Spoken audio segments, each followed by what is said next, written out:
The road to Greenville is eerily quiet. It leads to a path of destruction, block after block of leveled homes and crumbling storefronts.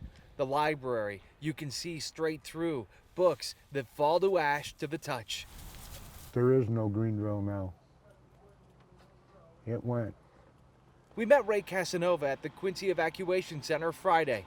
He saw the flames rip through his town when he escaped, but he asked us to check on his home for him anyway. It's mobile. I got a chain link fence. Then there should be a white Toyota pickup truck sitting there. We called the Red Cross with bad news. Is his house okay? His house is gone. Yeah.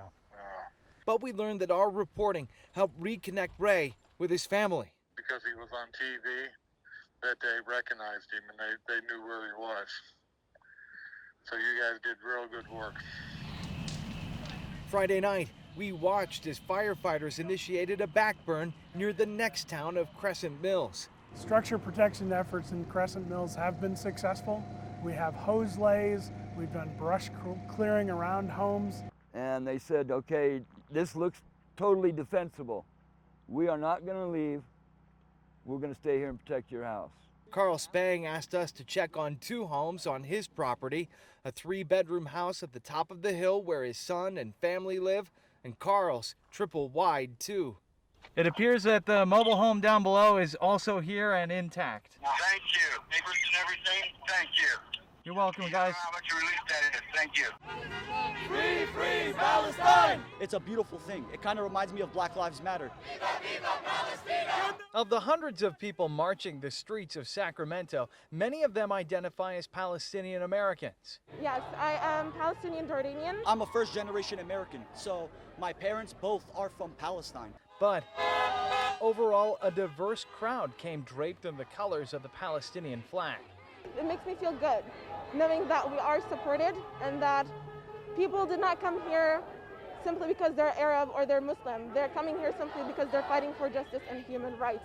From the river to the sea! They say they want to bring attention to what's happening now in the Gaza Strip. And the fact that there's people dying, children, you know? But also to a situation they say has been unfair for generations. We want Palestinian people to have their rights as humans. Despite the current bloody conflict between the Israeli army and the militant group Hamas, this march is peaceful. I really do want to bring awareness. I'm happy that this year, this is the first time I've seen more and more people becoming aware of Palestine. Because before this, all it was watching my family suffer and nobody knows anything.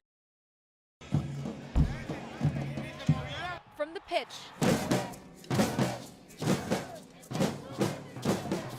to the heart of the Duke City. It looks nice. The mural is amazing. Oh, I reached out to the team actually like a year ago. This amazing mural now lines the walls near Cole and 2nd Street. The man behind it, Noah Barnett. It was a struggle to find a building, and so these people were gracious enough to let us use their wall. From afar, you'll see a handful of the players.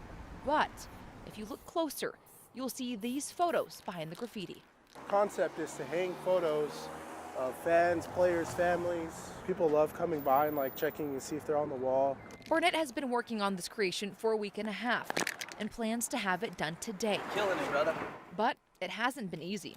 Prints they got me are super thick, so it was like poster board almost. And for this process, you need the cheapest, thinnest paper to get into the stucco. The photos weren't warping to the wall like he needed, so he took them all off and started over.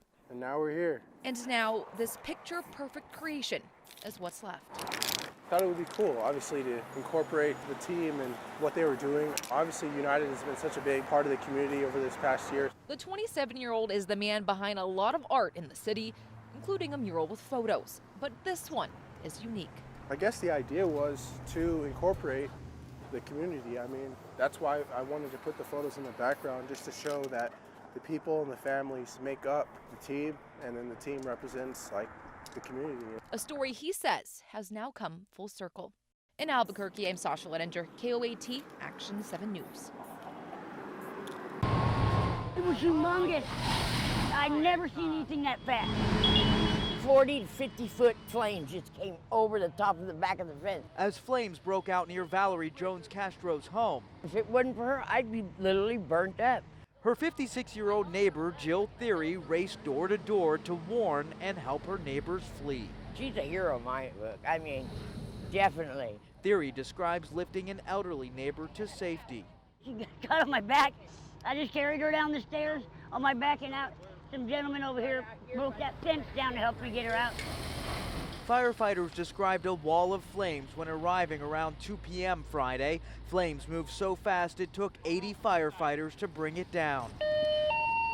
We've contained the fire, and at this point we're just going inside, and now without the lateral spread we're just trying to clean up the inside. Fire officials say at least one person and many pets died. Others remain missing, and 2 people were brought to the hospital with burns. This is what's left in the aftermath. The blaze destroyed 18 mobile and several other homes, displacing 30 people. Well, I'm not happy about it, but you know what? We're all breathing.